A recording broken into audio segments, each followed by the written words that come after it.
Di hari berikutnya, Robert kemudian menguburkan Sam yang selama ini telah menemaninya. Sesudahnya di perjalanan pulang, Robert pun terus mengenang temannya itu dengan penuh penyesalan.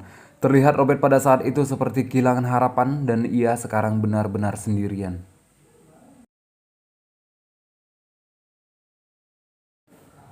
Kemudian ia berniat untuk membalaskan dendam atas kematian temannya itu. Tanpa persiapan yang matang dan tanpa senjata sedikit pun, hanya bermodalkan keputusasaan, ia pun menunggu di suatu tempat yang ia anggap cocok untuk melakukan aksinya tersebut. Dan itu adalah tempat pelabuhan.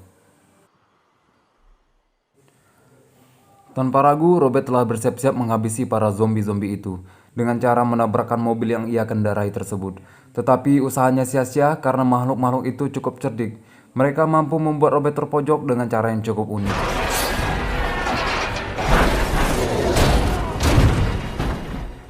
Ketika mobil Robert terbalik, ia pun terjebak dan tidak bisa keluar dari mobilnya. Lalu salah satu dari makhluk itu datang mendekat dan hendak memangsanya. Tiba-tiba muncul cahaya yang sangat terang dan membuat makhluk itu menjauh dari Robert. Lalu datanglah seorang wanita dan menyelamatkannya kemudian membawanya pergi. Wanita itu pun menanyakan tempat tinggal Robert dan ingin membawanya ke tempat itu. Di tengah perjalanan pulang, Robert yang hampir tak sadarkan diri pun mencoba memperingati wanita itu untuk tetap bersembunyi dan jangan kembali ke rumahnya sebelum fajar tiba. Saat pagi tiba, Robert terbangun dan ia sekarang berada di rumahnya. Ia mendapati seorang wanita yang telah menyelamatkannya bernama Anna dan anaknya bernama Ethan.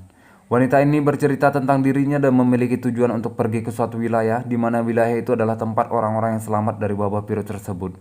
Robert yang mendengar hal itu seketika emosi dan mengatakan bahwa tidak ada orang yang selamat dari virus tersebut dan tidak ada yang namanya zona aman. Everybody's dead. Everybody is dead. Okay. Melihat kepanikan yang terjadi atas emosinya tersebut, Robert pun berusaha menenangkan dirinya terlebih dahulu. Di saat semua kembali tenang, Anna mengajak Robert untuk ikut bersamanya. Tetapi Robert menolak ajakan tersebut dan memilih menetap di tempat tinggalnya sekarang. I'm not gonna let this happen.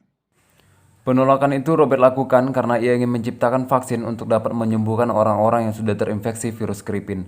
Lalu ia mengajak Anna untuk melihat penelitiannya di dalam lab. Kemudian Anna melihat seorang makhluk yang saat itu masih diteliti oleh Robert yang statusnya masih berwarna merah. Oh, he's biting. No, this will.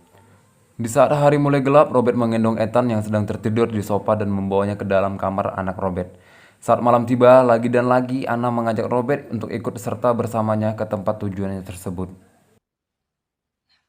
Dead. Less than 1% immunity. Kemudian timbullah sebuah perdebatan yang mana Robert dengan tegasnya mengatakan bahwa tidak ada orang lain yang selamat dari wabah tersebut. Bersamaan dengan itu, para demonstran datang ke tempat mereka dengan membabi buta. Mereka adalah makhluk yang mirip dengan zombie yang telah mengikuti mereka saat Anna membawa Robert pulang ke rumahnya. Melihat keributan yang terjadi di luar rumahnya, Anna langsung segera berlari menghampiri anaknya yang berada di dalam kamar. Lalu Robert dengan sigap menyalakan lampu sorot, tetapi justru lampu-lampu itu dihancurkan satu persatu oleh makhluk tersebut.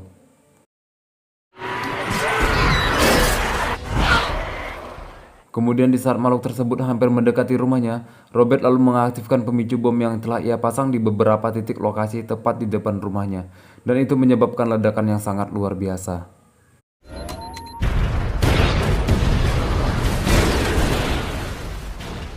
Seketika itu suasana menjadi sedikit hening. Setelah ledakan itu terjadi, Robert kemudian menaiki tangga dan mencari Anna. Tiba-tiba makhluk itu menyerang Robert lalu menggigit bagian bahunya dan mengayunkannya hingga membuat Robert terlempar. Tidak berhenti sampai di situ, Robert kemudian mengambil obeng yang berada di dekatnya dan menusukkannya ke makhluk tersebut. Tetapi usaha itu tidak berarti apapun.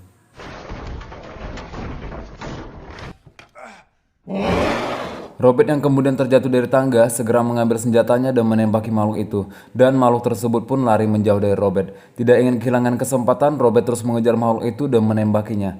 Tetapi makhluk itu berhasil lolos dan menerobos jendela rumahnya.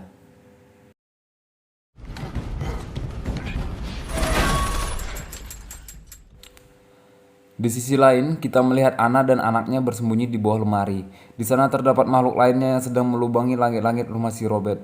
Robert yang pada saat itu berada di depan pintu ruangan tersebut melihat Anna dan menyuruhnya untuk tetap diam. Tetapi anaknya justru menimbulkan suara dan membuat makhluk itu curiga lalu ingin menghampiri mereka berdua. Robert yang melihat sebuah senjata terletak di atas meja segera mengambil senjata tersebut lalu menembak makhluk itu hingga membuat makhluk itu menemui ajalnya.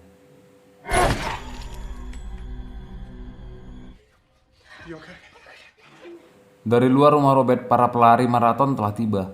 Makhluk-makhluk tersebut terus berdatangan dalam jumlah yang sangat banyak. Mereka kemudian merayap naik ke atas rumah Robert layaknya Spider-Man. Robert yang melihat hal tersebut menyuruh Anna dan anaknya untuk segera menuju ruangan laboratorium. Ketika Robert, Anna, dan anaknya sampai di ruangan lab, Anna melihat makhluk yang sebelumnya diteliti oleh Robert menunjukkan tanda-tanda keberhasilan dari vaksin yang Robert ciptakan. Tidak lama kemudian, makhluk-makhluk yang mengejar Robert tersebut berhasil menerobos pintu masuk dan menemukan mereka. Robert yang pada saat itu berada di balik dinding kaca anti peluru segera menutup pintu kaca itu. Lalu Robert mencoba berkomunikasi dengan makhluk tersebut dan mengatakan bahwa ia akan menyembuhkan mereka. Makhluk-makhluk itu pun tidak mau ambil pusing tanpa berpikir panjang dan merasa bahwa mereka keras kepala atau kepala mereka keras seperti kepala mereka. Gimana ya? Saya lanjut dulu ya. Makhluk-makhluk itu kemudian menghantamkan kepala mereka ke dinding kaca tersebut dan membuat kaca itu retak.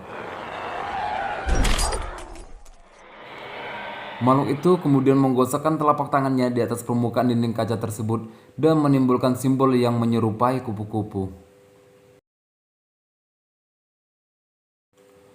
Robert yang sadar akan suatu hal kemudian menyuruh Anna untuk membuka pintu kaca tersebut dan mengeluarkan makhluk yang ia teliti sebelumnya. Dan terkejutnya saya bahwa makhluk-makhluk itu tidak menyerang Robert, melainkan makhluk itu seakan memiliki perasaan dan memiliki kasih di antara mereka di saat mereka mendapatkan apa yang mereka inginkan. Melihat hal itu, Robert kemudian meminta maaf dan makhluk-makhluk itu pun pergi meninggalkan Robert.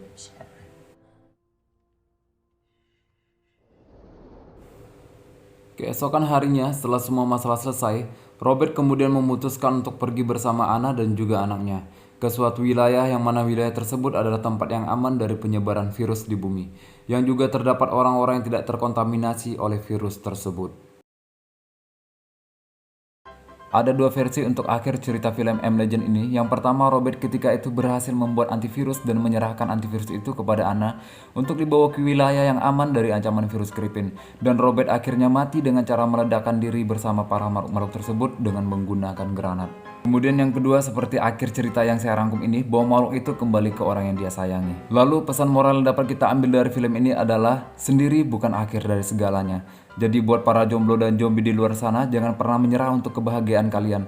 Walaupun harga rokok, bensin, dan kopi terus melonjak, jangan pernah takut untuk kehabisan stok di warung terdekat. Sekian dari saya, terima kasih.